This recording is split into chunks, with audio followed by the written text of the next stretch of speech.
It's a hot day here in Japan. It's approximately 29 degrees Celsius. That's about 84 degrees Fahrenheit for my American brothers and sisters.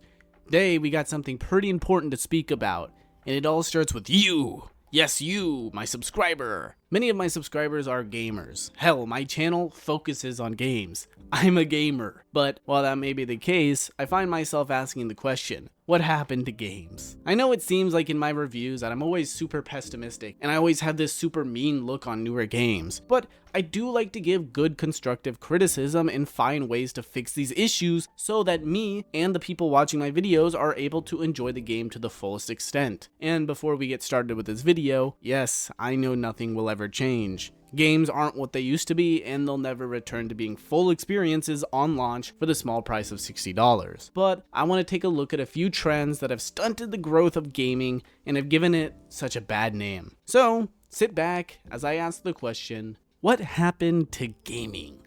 I knew it was coming, you knew it was coming. What's the one thing players can collectively agree ruins a game's replayability and enjoyment for players? Say it with me, kids! Microtransactions! Woo!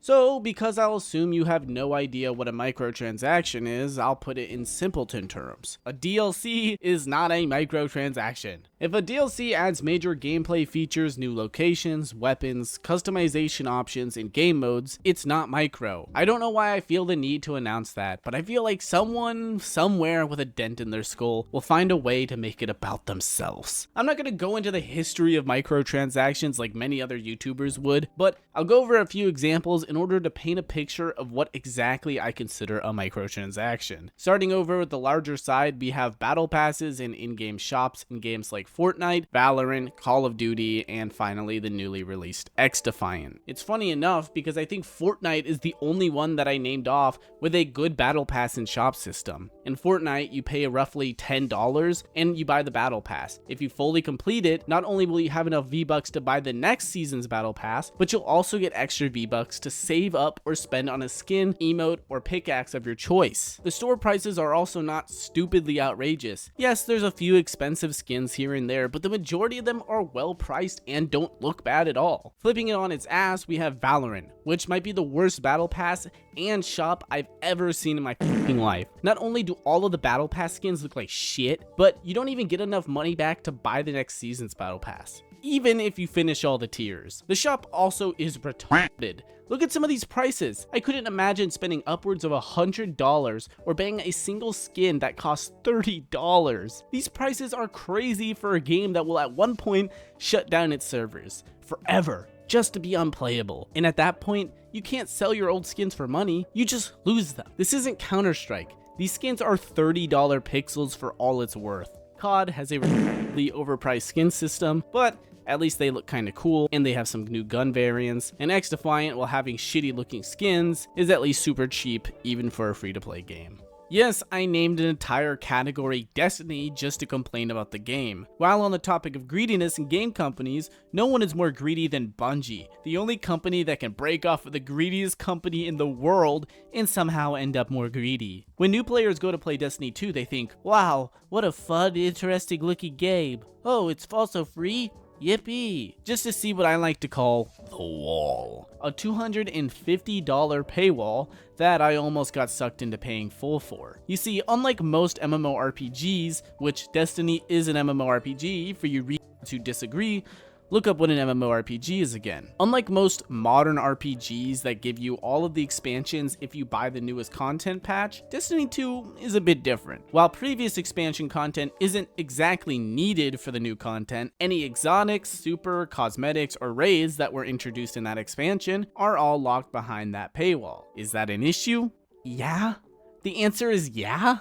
This means you need to buy every single expansion after Forsaken in order to get all of the content from the game. Why after Forsaken, you're asking? Well, little Timmy, that's when they wiped all of the content before Forsaken off of the face of the planet. If you bought Destiny 2 back then, you no longer have access to that content anymore. This also fucks with the story, as now you just randomly start with no introduction or reasoning behind why what you're doing at all. That's not even mentioning one of the most expensive shops in all of gaming, as well as a battle pass that has story content locked inside it, meaning you miss out on all of the exotics, cosmetics, and stories if you don't cough up an extra $10 for the battle pass. Did I mention that they have multiple battle passes and expansion? Not only are you paying $50 for an expansion, but you're spending more to buy battle passes that lock content behind a wall. Now, they do have a legacy content bundle that's $70, but that doesn't even hold the newest expansion, nor does it include all of the legacy items. Destiny,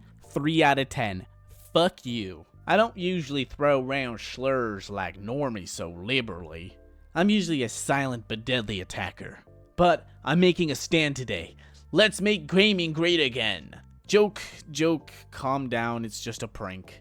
You just got pranked. While I used that catching opening, I'm actually kind of mixed on this one. This point here is something that I've seen many others use, as well as something I've noticed myself throughout the years. When I was younger, gaming felt different. And I don't mean to sound like I'm some old crumpled fart. I'm just saying that when a game company like Ubisoft, for example, used to make a game, they were constantly trying to improve and one-up each game they made. This was fairly true up until Unity. Unity tried something bold. The graphics are amazing for a game that was released all the way back in 2014. The parkour was the best in the series, and it put a focus on multiplayer that was never seen before in an Assassin's Creed game. Since the game was rushed, it came out with tons of technical issues, which caused Ubisoft to lose a lot of respect. Before this, for the most part, Ubisoft was seen as a pretty good company. I know, surprising.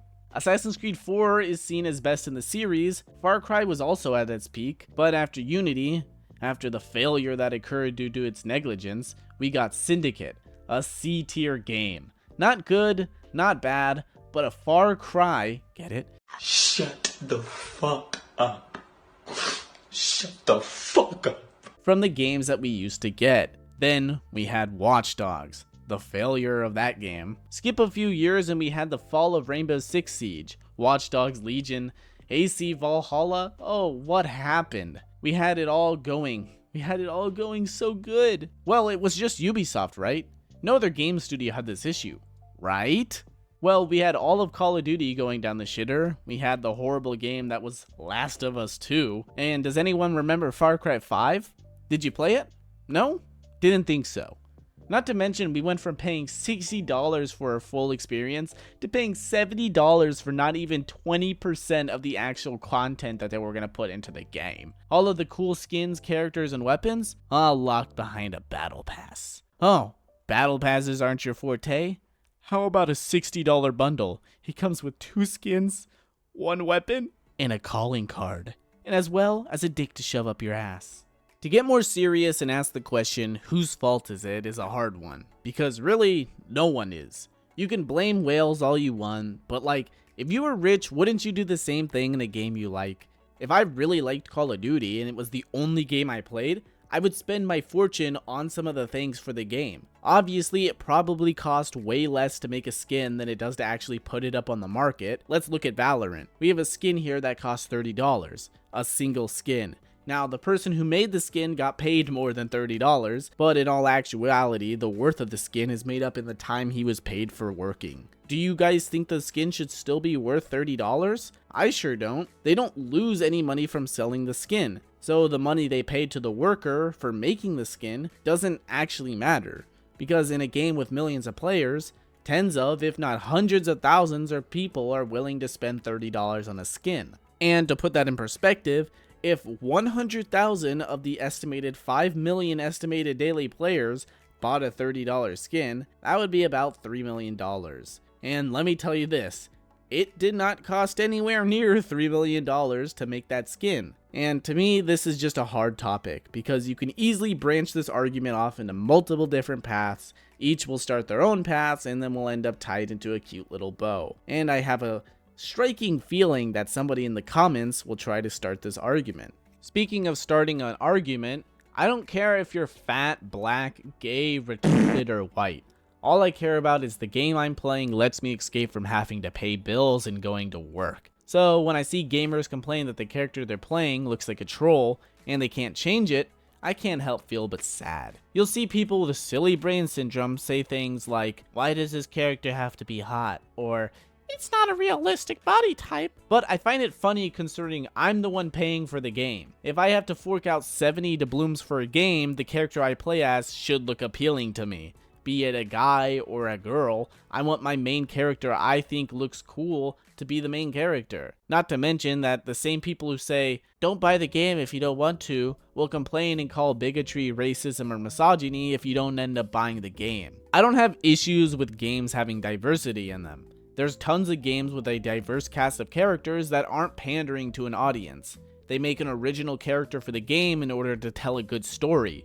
Nothing is being pushed at you and everyone is happy. But not all diversity is created equal. For example, within Spider-Man 2, oh gosh, this game is a mess. If you ever wanted to see what it's like for a bunch of woke-minded people to make a game, look no further than Spider-Man 2, a game that doesn't forget the Black Lives Matter memorial. Oh my fucking god, man. Type of whack ass shit. Look at this whack ass shit. Like they fucking, like that was their excuse to try to throw that in there, right? Was some fucking random, hey, thank you, Black Lives Matter. Like what? Fucking dog shit ass. So I had to get the ANCAP suit. I had to fucking go through. I mean, I should web this stupid shit up. Blow. No, it doesn't forget its gay side missions. Best day ever. Anything for love, guys. Happy for you both. Enjoy homecoming. Did I mention that it also doesn't miss on the gay or trans flags either? Nah, this game doesn't miss. Unless you mean f***ing up the flag for Puerto Rico. They do that pretty well. And for those of you who don't know, the MC is half Puerto Rican. It's a big part of his character, and it's when diversity meant not being a stereotype or pandering machine. And they somehow f***ed up the main representation they should have been putting into the game. Why did this happen? I don't know. Maybe they were too busy focusing on remodeling Peter to make him look more like a beta. I've been hurt and happily surprised by so many games in the past few years. It's been since Modern Warfare 2019 that I actually saw a COD game that looked interesting to me. Will I buy Black Ops 6? I don't know. There was a lot of games revealed at the Xbox State of Play event, like the new Doom game that looks real spiffy. Don't forget Stalker 2, lots of people hyped for that one. Me? You're asking about me? I got my money on Black Ops 6 being pretty decent.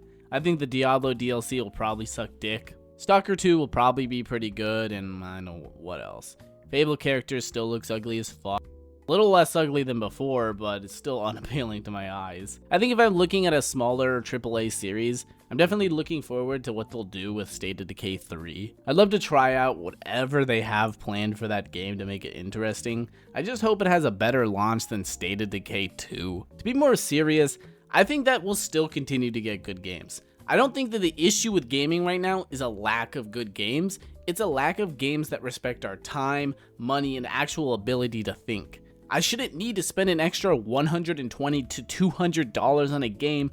Don't ask questions. Just consume product and then get excited for next product. Over the course of a year to get more content that should have came with my $70 game. I don't need games that are throwing politics or diversity in my face. I don't need to be told what to think, that I'm a bad person for not agreeing with everything. I just want to play a game. And at the end of the day, that's where I think we won't progress in. We want to push diversity so much to the point it's just pandering, not real diversity. Somebody's probably going to get mad at me for saying all this too, which just proves my point. Anyways, if you guys agree that games are crazy messed up right now, if it be microtransactions, forced politics, or the overall content control on modern games, whichever it be, leave a comment down below on your thoughts. I'm really interested to hear what you guys think about what's going on in the gaming sphere for the past 4 years. If you want to see more based content, I hope that made that shit pop, drop a subscribe where I'll munt your Rizzler, or whatever the cool kids say. And again, thank you for watching.